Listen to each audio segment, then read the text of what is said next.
Breaking news చూస్తున్నాం. దేశీయ stock మార్కెట్లు భారీ నష్టాల్లో కొనసాగుతున్నాయి. 800 పాయింట్లకు పైగా సెన్సెక్స్, 250 పాయింట్లకు పైగా నిఫ్టీ నష్టాల్లో ట్రేడ్ అవుతున్నాయి. దేశీయ సూచీలపై పశ్చిమాసియా ఉద్రిక్తతల ప్రభావం పడింది.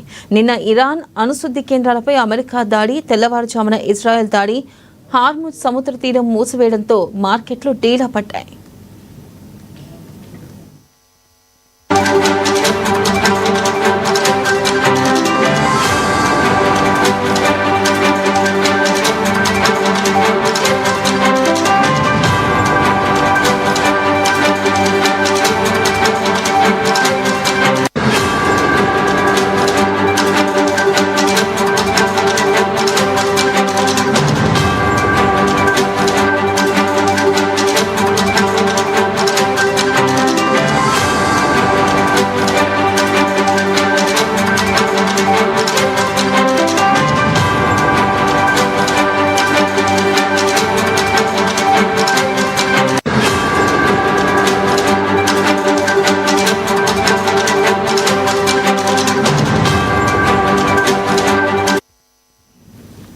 బ్రేకింగ్ న్యూస్ చూస్తున్నాం. దేశీయ స్టాక్ మార్కెట్లు భారీ నష్టాల్లో కొనసాగుతున్నాయి. 800 పాయింట్లకు పైగా సెన్సెక్స్, 250 పాయింట్లకు పైగా నిఫ్టీ నష్టాల్లో ట్రేడ్ అవుతున్నాయి.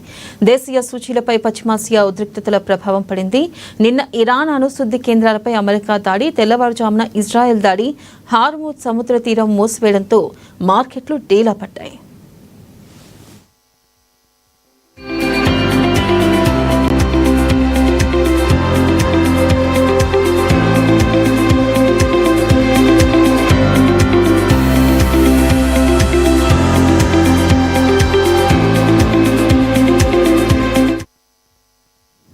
బీసీలకు